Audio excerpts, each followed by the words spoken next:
Well, I'm not a crook.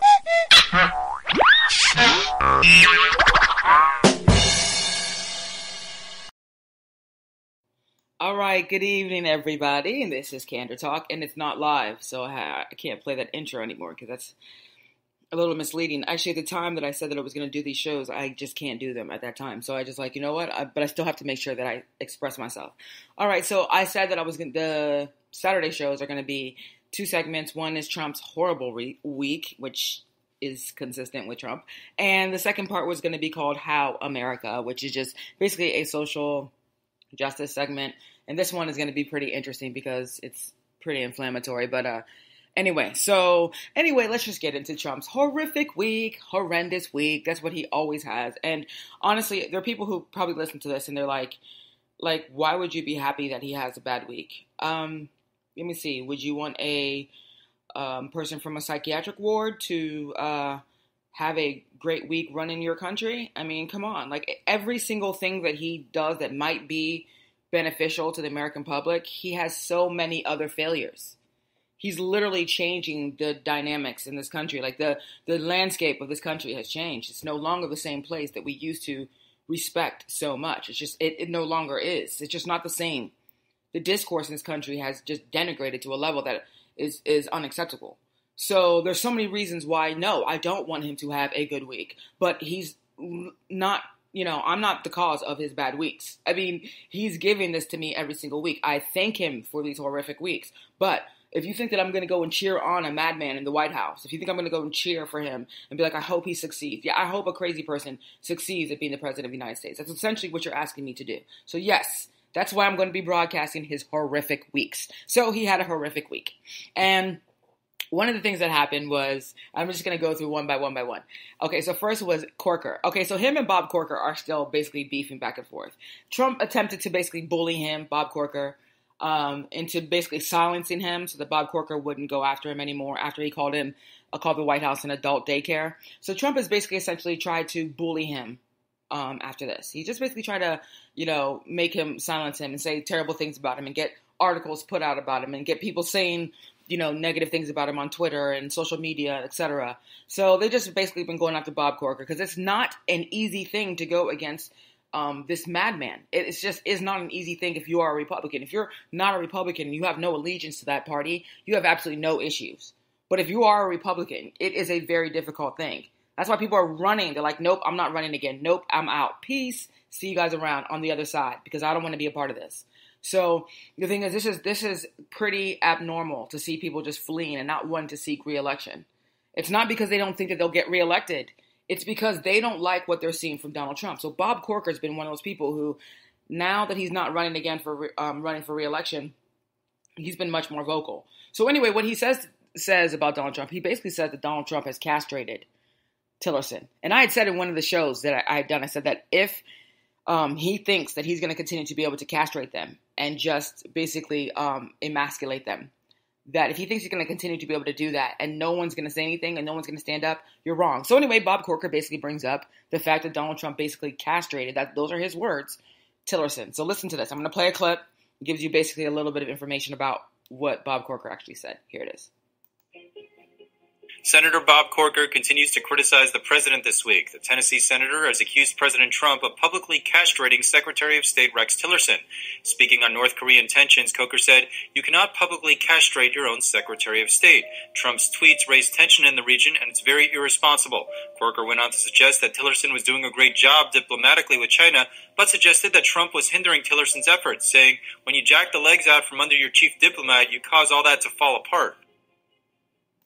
Okay, the reason why this is significant, and this is the reason why this also contributes to Trump's horrific week, is because for Republicans now to start speaking up against him, even the ones that, sorry about that, that's my phone. Okay, so for the ones that are even speaking up against him now after, all this time, for one, that's just, that's not an easy thing to do, like I said before. But why it's significant is because now it's bringing more attention back to Donald Trump as him not being a good leader. And that's coming from his own party. That's not a good thing when your own party is saying that you're castrating the Secretary of State. Okay, like that is a problem for you. And now, so either you're in a dilemma now, like he's in a dilemma now because he's either going to have to keep Tillerson, right, and let these kind of things continue to happen where he's going to have to either undermine Tillerson, or there'll be reports about Tillerson calling him a moron and stuff like that. And he's not going to really be able to do anything. So it's just going to be a chaotic situation, or he's going to have to get rid of Tillerson. And if he gets rid of Tillerson, when you have people like Bob Corker who are saying that you basically castrated your Secretary of State, that's just not going to help you in terms of your Republican support. And to have Bob Corker continuously come out, too, and say something, I'm telling you, he's lifting up the other Republicans and giving them a voice. You think he's going to continue to say this stuff without any support from Republican senators and from other Republicans? You know he's getting support from them behind closed doors. We all know that. We all know they have no spinal cord. But just because they don't have a spinal cord doesn't mean that they're not behind the scenes saying this stuff. Bob Corker would not be doing this if he did not think he didn't have their support. He clearly does. So that's not good for Trump, and I don't care, Trump. I don't care. All right, so then there's another one. Donald Trump, I guess, right now, he's so angry. And they basically say he's unraveling, okay? They say he's unraveling in the White House, okay? So I'm going to play this clip before I'll get back to talking about that. But he's unraveling right now, they say, in the White House. And I have to talk about that unraveling portion that they're talking about. But I'm going to play this clip from, it's called this, it's a, basically a progressive site. It's called The Ring of Fire. They actually have very, very, very good shows. They're like 3 or 4 minutes or whatever, but they're really, really, really good. So it's called The Ring of Fire. But they give you a little bit of background on what actually happened when Trump says that he hates everyone in the White House. Okay, here it is. Donald Trump loves to tell us that things in the White House are running smoother than ever. Everything's great. It's all sunshine and roses. General Kelly's doing a phenomenal job. Tillerson's doing a phenomenal job. Jeff Sessions, just a heck of a guy. But as it turns out, according to recent interviews with people inside the White House, Donald Trump hates them all. And that's not just me saying that. That's not me twisting his words. According to this new report, Donald Trump told his longtime security chief, Keith Schiller, quote, "I hate everyone at the White House. I hate everyone at the White House." This came after reports, obviously, Tillerson calls Trump a moron. Other Republicans are starting to speak out more and more against Donald Trump. Aides are trying to rein him in a little bit. General Kelly is trying to rein him in. Nobody's letting poor little Donald Trump be Donald Trump and go out and destroy this country in the way that he wants to. So he is throwing a temper tantrum like a toddler, screaming, "I hate everyone in the White House." Okay, so that's Ring of Fire, The Ring of Fire. You have to go listen to them. They're actually, they say a lot of stuff. They're very vocal. He says a lot of stuff, and he's very, very vocal about Donald Trump. So I'm going to put the link in anyway in the show, in the description box, so you can go listen to it. But anyway, so basically he hates everyone in the White House. So they basically said that he's unraveling. Well, first of all, let me just say something. Okay, first of all, he hates everybody in the White House, but the truth is everyone hates you around the world. So there's nothing new here. The hatred is very mutual. I'm assuring you that the people in the White House hate you too. Okay, you've ruined their lives. These are people who their professions, whatever their careers were supposed to be after this, are ruined. I mean, they're gonna go out in disgrace. That's what you've done to these people. And they can't even control you. They can't contain you because you are so erratic. And so you can hate everybody in the White House, but I can guarantee you that it's mutual, that they don't like you either. But the part that there was an article that basically said that he was unraveling. And I'm like, okay, that presumes that he was actually normal in the first place. Unraveling, does that mean that he was actually different before? I mean, did you see this erratic maniac during the campaign season? What changed? I mean, like, what do you mean unraveling? He's been unraveling for like 40 years, like 4 decades. He's been unraveling forever. Okay, so like, I don't understand this unraveling. The guy is already nuts. He's been nuts. He showed us he was nuts throughout the whole entire campaign season. He made a fool of himself. He acted like a buffoon the entire time just to get attention. He's a reality star. That's what he is. He's not a president. He's not educated enough to be the president. Okay, so anyway, he hates everyone in the White House. Boo-hoo, I don't really care. Go cry somewhere else. Then he also decides that, but anyway, let me just say one more thing about that. Him hating everybody in the White House is indicative of the fact that this is a miserable, miserable, miserable job for him. He hates his job. He does not want to be there. He's showing so many signs. He's trying to figure out a way out, but he doesn't want to look like a failure. I mean, I don't understand why he doesn't. It coincides with who he is. Horrible, failure, all those things are synonymous with Trump. I don't understand. Just look, you walk away from this, you're going to be exactly who we thought you were, a failure. You stay in this, you're going to be exactly who we thought you were, a failure. So you're in a lose-lose situation either way. Wouldn't you want to go away and stop being like the brunt of all the jokes? Because you're a joke now. That's all you are. You're a joke. I mean, you're just somebody that everybody finds a way to laugh at you. Late night comedy is making so much money and their viewership is going up so high because all they do is make fun of you. You're a joke. Okay. So he's unhappy and that just shows that, there are problems. So boo-hoo. The next thing he does, he decides he goes and signs this farce, this executive order that essentially makes people think he repealed and replaced Obamacare. Okay, the ACA, which is a complete fabrication. But here he is. I'm going to let you listen to this complete fabricator, this pathological liar, talk about what he did with his executive order. In a few moments, I will sign an executive order taking the first steps to providing millions of Americans with Obamacare relief. It directs the Department of Health and Human Services, the Treasury, and the Department of Labor to take action to increase competition, increase choice, and increase access to lower-priced, high-quality healthcare options. So this is promoting healthcare. Millions and millions of people will be signing up for, and they're going to be very happy. This will be great healthcare. So congratulations to everybody. Okay, first of all, he's just such a complete and total fraud. But you know what happened?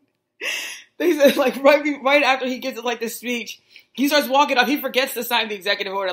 Mike Pence had to again. This is not the first time that Mike Pence has had to be like, yo, hey, homie, there's an executive order. Remember this whole charade? Remember it was supposed to be about an executive order? So he walks off, forgets to sign the executive order again. This guy is so absent-minded because, as I've said in the previous show, I want him to be evaluated at a psychiatric ward. And I'm dead serious about that. I think this is a psychiatric issue. I think that he needs help. I think that, if the longer you let him allegedly unravel, quote unquote, unravel in the White House, the more damage he's going to do to the rest of us. And me personally, I just can't deal with it anymore. But anyway, so he signs this facade, this charade, this joke, and basically makes his base think that he repealed and replaced Obamacare. Then they started to finally realize that it wasn't replacing Obamacare, that it actually was a facade. Because like I was telling people yesterday, the ACA is still the law of the land. Do you understand? It is still the law of the land. He did not repeal it. He does not have the authority to repeal it. Okay? The legislature would have to repeal it. He's not the legislature. He is in the executive branch. Okay? And there are three branches of government, for those of you who don't understand, because some of you don't. There's a legislator, which is Article 1 powers. Then there's the executive branch, which is Article 2 powers. Then there's the judicial branch, which is Article 3 powers. So three different branches of government, okay? He is not in the legislature, so he cannot repeal or replace Obamacare. The legislature would have to do that. And so what he did was basically, as you could hear him saying, he's instructing agencies to find out where there's going to be better care and where there can be more competition and et cetera. Okay? But that's not repeal and replace Obamacare. That's not what you promised. So now that you did this entire farce, now people are expecting you to deliver. And what he did was he took away subsidies, basically trying to remove the subsidies. And then all of a sudden the insurance market just basically plummeted. And he's celebrating that on Twitter because he's such a doofus. He has absolutely no comprehension. He doesn't even understand basic things. But anyway, so he basically tanks the insurance market, but he removes the subsidies because he cannot actually get rid of the ACA. And this is just going to, the reality is that he just did more damage to himself. He just put healthcare squarely on his lap because now your base is expecting that this charade that you just had, this farce that you just had, is going to actually deliver some relief to them. They're not going to get any relief. As a matter of fact, what's going to happen is their premiums are going to go up. Costs are going to go up. And that because they're not going to have those subsidies that they were getting. See, they don't understand any of this. They have ACA. They don't know that it's Obamacare, the same thing. Like, they're okay with the ACA, but they're just not okay with Obamacare because it has Obama's name in it. But these people don't realize, like, what he just did, if removing the subsidies is just going to cost them more money. So watch and see him having basically an implosion in his base because people are going to start seeing the effect of what he's doing. What he's doing is erratic. But It wasn't a success like he thought it was going to be. And now he's trying to explain himself. It's going to have so much relief for millions of people. And he doesn't even know what's in that executive order. He hasn't read it. He doesn't even know. I'm telling you, the executive order is probably like 2 pages or 3 pages. And this guy will not be able to read the whole thing. So the thing is, he doesn't even know what's in it. He's just telling you, oh, there's going to be millions and millions of people, whatever. He just says anything because he knows that his base is just as stupid. So they're going to be willing to believe whatever he says. They don't believe the fake news and the fake media. They don't believe that anymore. They only believe him. And that's what he wants because he's a totalitarian, like I've been saying. But anyway, it was stupid of him. He's an embarrassment. It's a joke. And this is going to backfire completely. So that was horrendous. And then he also goes after the mainstream media. I did a show about this, so I'm not going to talk about this too much. He goes after the mainstream media. And he's basically like, he wants to revoke the licenses of mainstream media if they're considered fake or whatever else. And I put this in a previous show, so you can go listen to it. It's just, I think it's like 2 or 3 days ago. But anyway, he tries to do that, and he got blasted. As a matter of fact, he's getting made fun of even more now. People are just like going out, and even like, everybody's just now going out and saying even worse things than they were saying before. Because now people are just starting to realize, like, oh my God, this guy is a threat to this country. Like, he's a threat to the Constitution. Even some of his supporters are like, wow, like, whoa, whoa, whoa, whoa. Even Ben Sasse, Republican senator from Nebraska, a Republican senator, was like, are you revoking your oath of office that you took to preserve and protect the Constitution? Because, I mean, the fact that he's even thought that it was smart to do that made him look like such a fool, and it angered a lot of his base. Believe me, I was watching it. I'm going to put a bunch of Trump regrets on SylviaExpress.com on Monday, so it'll get out on Monday. I don't know if I can do the Monday and Friday thing. It's just too much. I have to still do work, and like I don't want to keep getting behind because this madman just does too many things and make me, lose my concentration, etc. So anyway, he does that, right? He goes after the mainstream media, and it just completely backfires on him. But the thing is, I just want to say something to Trump supporters, because at some point this is just becoming a little delusional. I mean, you see right now, another bad thing that happened for him was that Manafort, now they're finding out that Manafort was actually indebted to Russia during the time period that he was with as a campaign manager for Donald Trump. Okay, he was indebted to Russia.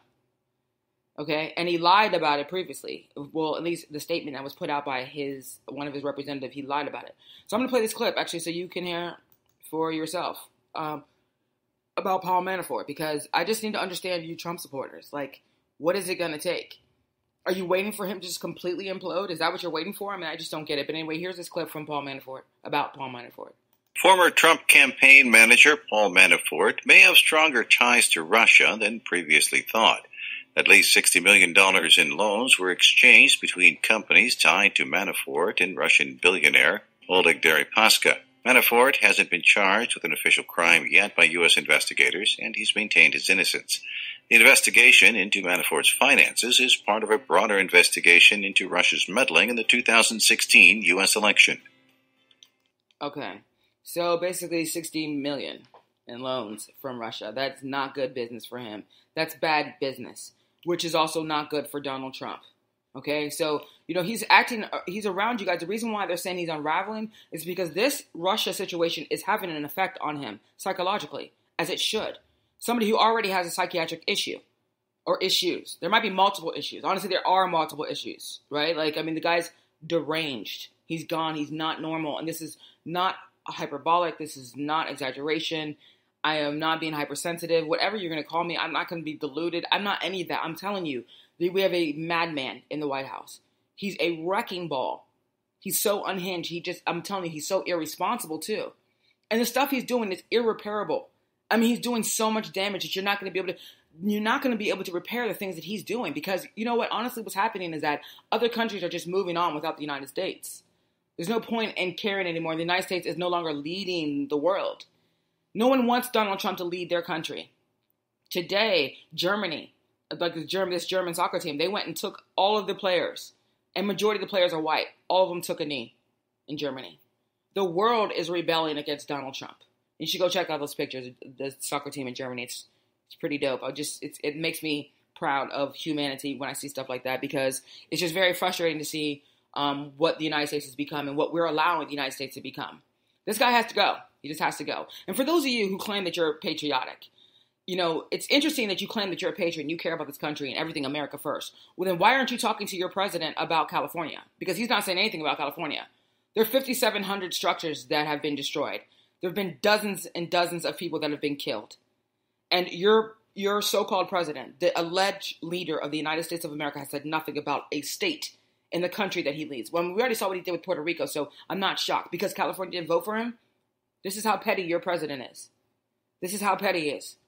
California didn't vote for him, so he doesn't care. Let the people over there burn and let it die. Let them die.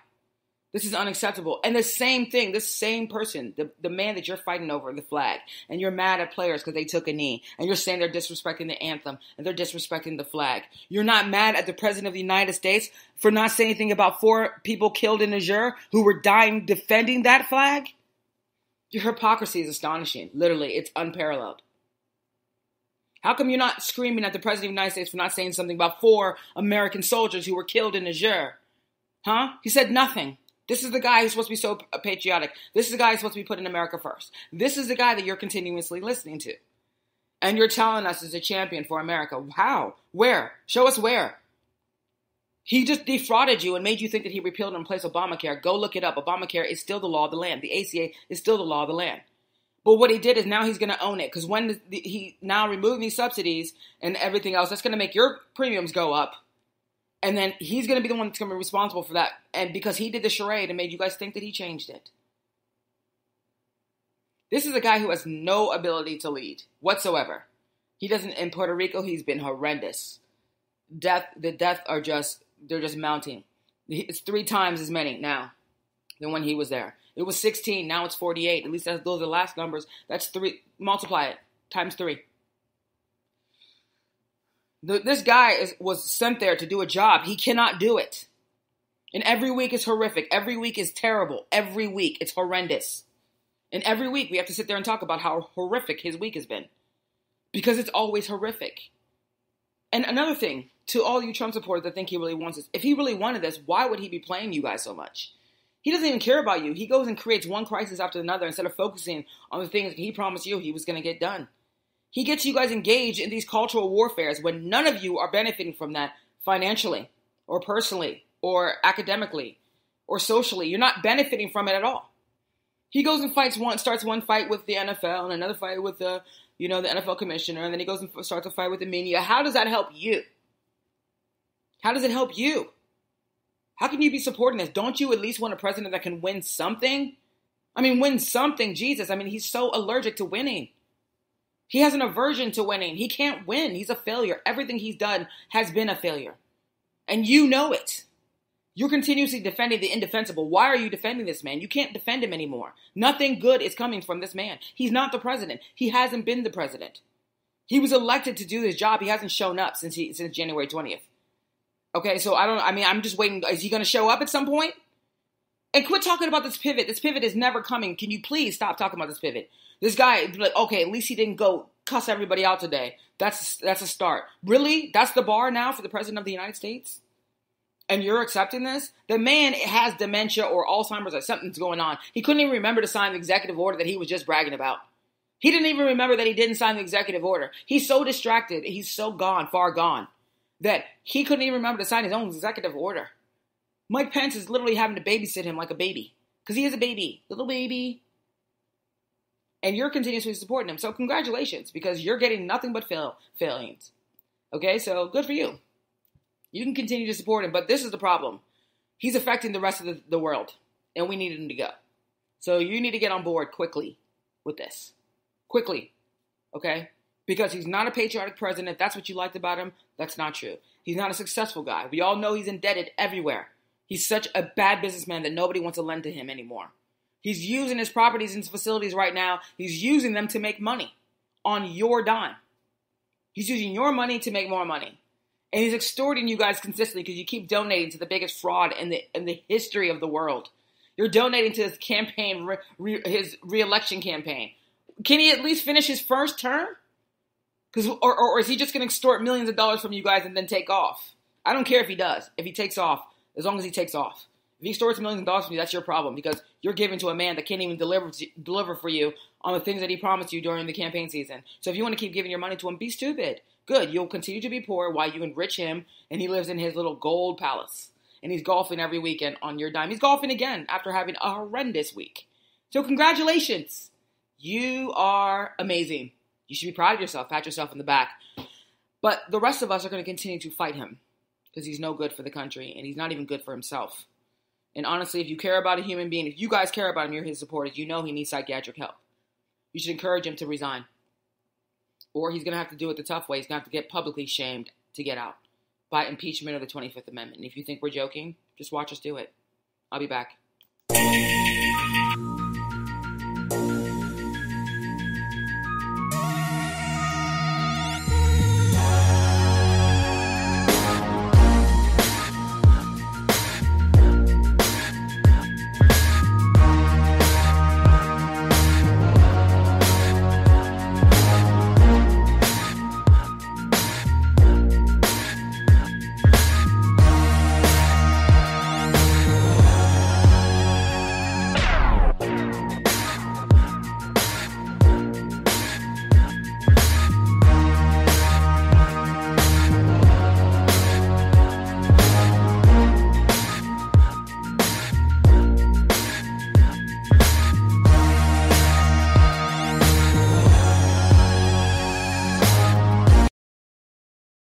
All right, guys, I'm back because I'm trying to make these shows shorter. Okay, so I said I was going to do two sections. This section is called How America. All right, look, there's this story that's out there that came out that was really, at first, it was very enraging to me when I heard it, but I have to give my commentary on it after you listen to the clip, where basically there was this black professor that appeared on Fox News, and afterwards he got an 8-minute racist ranting call. So I want you to hear some of the stuff that this racist person was saying on there. I'm not going to play the whole thing because I'm just not going to give some psychotic bitch an entire platform to say some ridiculous stuff. But I want you to hear some of the stuff that she was saying, and then I'm going to tell you what I think about it. Okay, here it is. For Jason Nicholas, I've been listening to him on Fox. So, this fucking nigga, you niggas are not going to be satisfied until you change every fucking piece of shit holiday to nigga day. Okay, you can have it. Let's change Martin Luther King, nigga day. Christmas, nigga day. Columbus, nigga day. He's talking about Columbus killing 200,000 people. Well, that's the fucking camel niggas. They got the nigga blood in them. The terrorists, the fucking Syrian Muslim piece of shit ISIS nigga terrorists. Well, don't you give a shit about them? I mean, how many people did they kill? The fucking camel niggas. How many fucking niggas that were killed in Africa by other niggas? Huh? You tell me that. How about the trafficking, nigga trafficking of young children? What about that, you fucking piece of shit? You're unbelievable. You people, you niggas are unbelievable.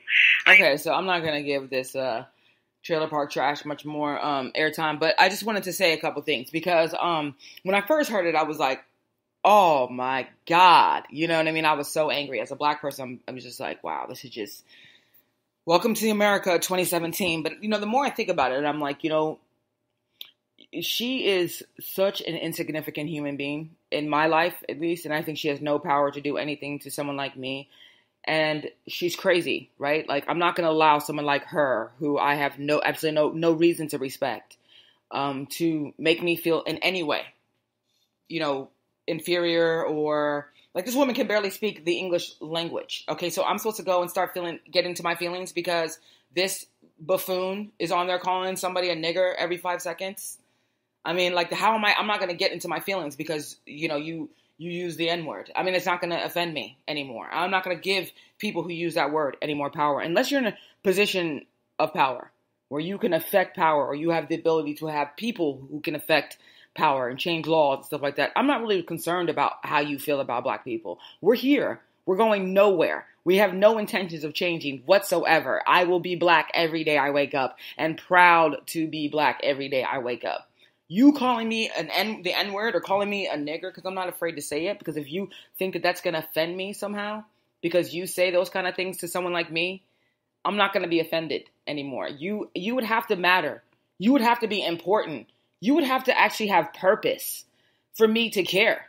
Like, you're so irrelevant and insignificant as a human being that I don't even know why I should spend any time in my feelings. Like, you're making me waste my time in my feelings because you decided that you wanted to say some vile things.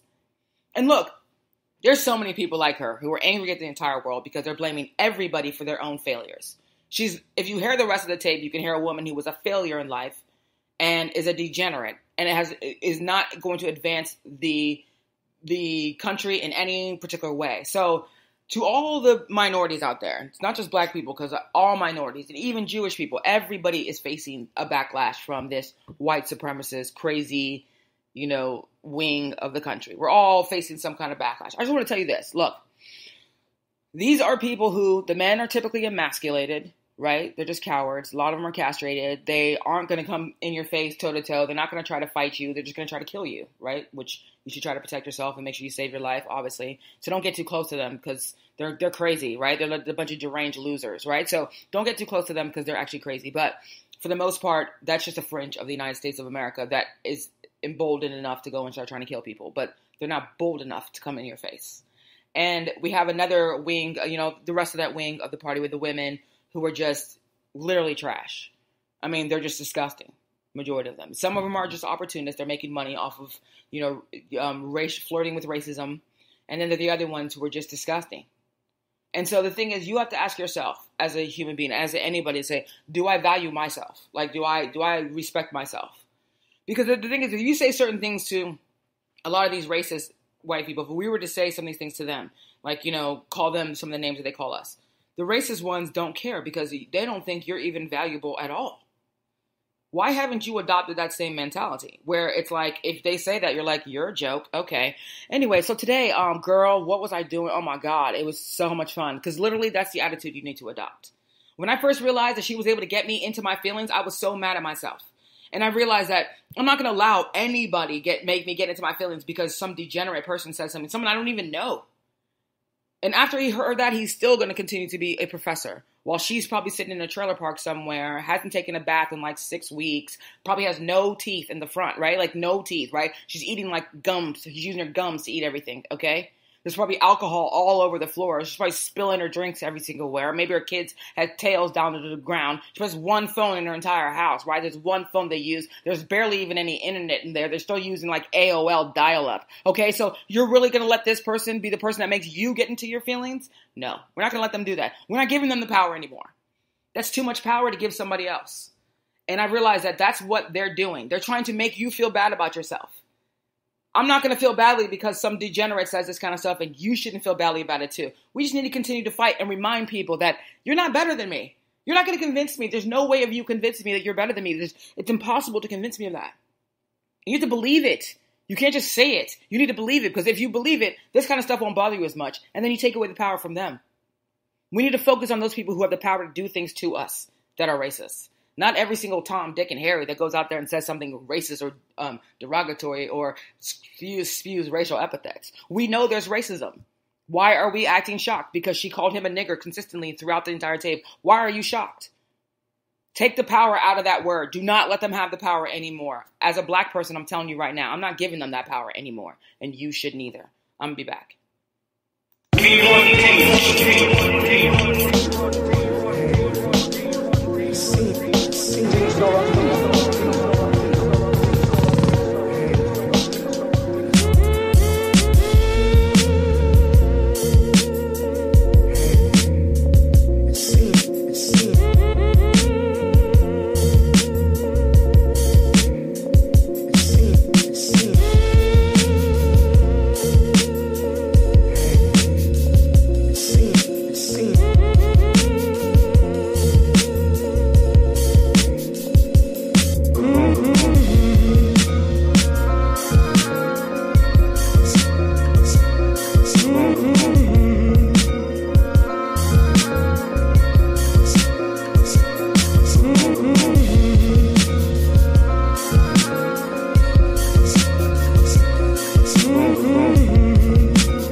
Okay, all right, I'm back. So anyway, thank you guys. I'm done for today. Basically, probably not, because I'm probably going to talk for like 2 more minutes. You know me, I just ramble on.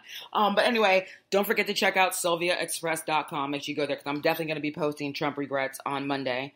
And then also, because I post some of these shows on there too. Some of the ones that I don't even post out here, so sometimes you can get those. And then also, And then sometimes I write articles too, so you can read them because I think writing also helps me express myself. One thing you have to understand is I've been making these shows like during the week, but I'm not sure I'm going to be able to make them consistently like that because I don't want to have to keep catching up on work. But I just feel like I do need to speak up when he has one of his psychotic episodes. I think I definitely need to speak up on those.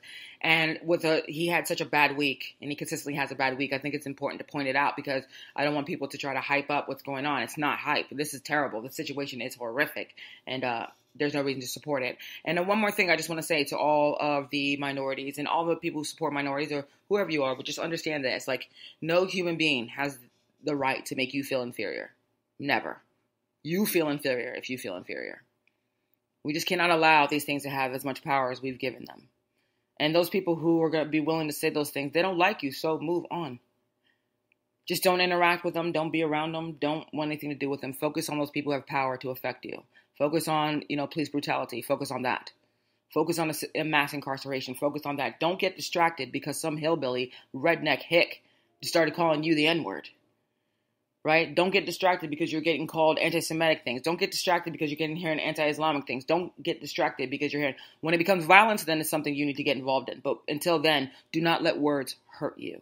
All right, you guys, I'll see you next week. And during the week, I'll probably post a couple shows. I'm not sure if I'll be doing as much as I was, but I'll do it. All right, guys. See you later. Thanks for listening, too. All right, bye.